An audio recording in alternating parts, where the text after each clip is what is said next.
Assalamualaikum warahmatullahi wabarakatuh. Selamat pagi dan salam sejahtera untuk kita semua. Alhamdulillahirabbil alamin. Segala puji bagi Allah Subhanahu wa taala yang telah memberikan kita nikmat kesehatan dan kesempatan sehingga kita bisa hadir dalam acara hari ini tanpa kurang suatu apapun.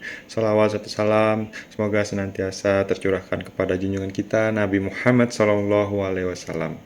Yang terhormat Bapak Ibu pimpinan tinggi, Bapak dosen pengampu mata kuliah Public Speaking, yang saya hormati rekan-rekan fresh graduate, mahasiswa tingkat akhir, serta rekan-rekan tenaga honorer yang hadir hari ini dengan satu impian besar yang sama, mengabdikan diri kepada bangsa dan meraih stabilitas karir sebagai aparatur sipil negara. Izinkan saya memperkenalkan diri. Nama saya Muhammad Fajar yang akan menyampaikan pidato pada hari ini. Berdasarkan data resmi yang dirilis oleh Badan Kepegawaian Negara, pada periode seleksi sebelumnya, jumlah pelamar yang mendaftar dan memperebutkan formasi menembus angka lebih dari 3,9 juta orang. Angka yang fantastis. Ini tidak sekedar menunjukkan statistik, melainkan sebuah realitas objektif. Rasio kompetensi sangatlah tinggi.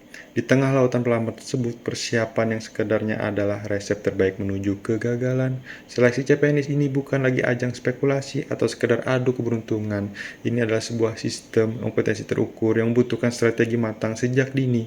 Oleh karena itu, pada kesempatan yang berharga ini, kita akan membedah kompas menuju arah tersebut melalui sebuah pidato bertajuk Navigasi Menuju Kursi ASN.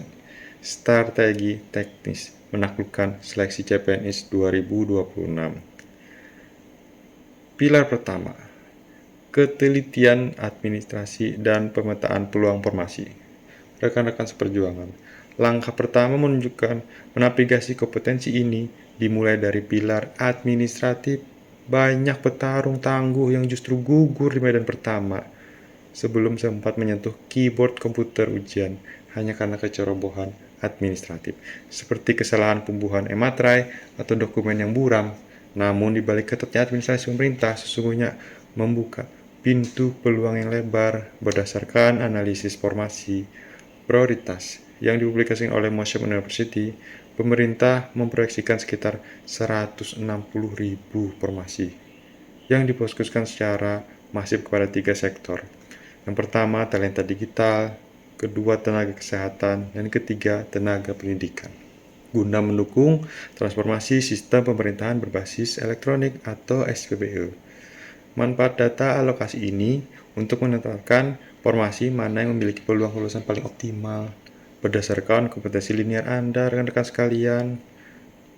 Pilar kedua, penguasaan standar kompetensi dasar menggunakan sistem CAT. Setelah lulus berkas, tantangan sesungguhnya adalah menembus nilai ambang batas atau passing grade seleksi kompetensi dasar yang diuji melalui sistem komputer assisted test atau CAT. Perlu digarisbawahi bahwa kelulusan SKD 2026 tidak semata-mata ditentukan oleh seberapa tinggi akumulasi nilai total Anda.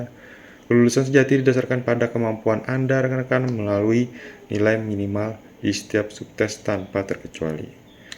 Merujuk pada regulasi teknis yang diulas oleh Museum University, standar nilai minimal yang wajib Anda taklukkan adalah nilai 1. Nilai 65 untuk tes wawasan kebangsaan atau TWK yang menguji kemampuan pemahaman nasionalisme Anda. 2. Nilai 80 untuk tes intelijensi umum atau TIU. 3. Nilai 166 untuk tes karakteristik pribadi atau TKP yang menilai aspek psikologis dan profesionalisme. Mari kita analogikan. Jika Anda mendapatkan skor sempurna pada TIU dan TPK sehingga nilai total Anda melonjak tinggi, namun nilai TWK Anda hanya menyentuh angka 60, maka sistem komputer secara otomatis menyatakan Anda gugur. Sistem menghendaki kompetensi yang seimbang, bukan keunggulan yang timpang pada satu aspek saja. Rekan-rekan sekalian yang bersemangat, ujian CAT bukan sekadar tes tentang sejauh mana Anda menghafal teori. Ujian ini adalah ujian ketahanan mental dan kecepatan berpikir di bawah tekanan psikologis jarum jam digital yang terus berdetak di sudut layar komputer Anda selama 110 menit. Menaklukkan seleksi nasional berskala raksasa ini tidak akan pernah dicapai menggunakan sistem kebut semalam atau SKS. Persiapan dini adalah sebuah kemutlakan yang tidak bisa ditawar. Oleh karena itu, sebelum saya mengakhiri pidato ini, saya ingin memberikan sebuah ajakan bertindak. Call to action yang nyata bagi kita semua. Mulai hari ini, detik ini, singkirkan penundaan. Mulailah melakukan pemetaan kompetensi diri secara jujur. Kenali subtes mana kelemahan terbesar Anda. Buka kembali contoh-contoh soal dan biasakan diri melakukan simulasi ujian CAT secara berkala demi membangun ketahanan mental dan manajemen waktu yang presisi. Ingatlah sebuah diktum bijak. Kesempatan berharga ini hanya akan bersahabat dengan mereka yang mempersiapkan diri. Pintu gerbang birokrasi Indonesia yang profesional sedang menanti kontribusi terbaik Anda.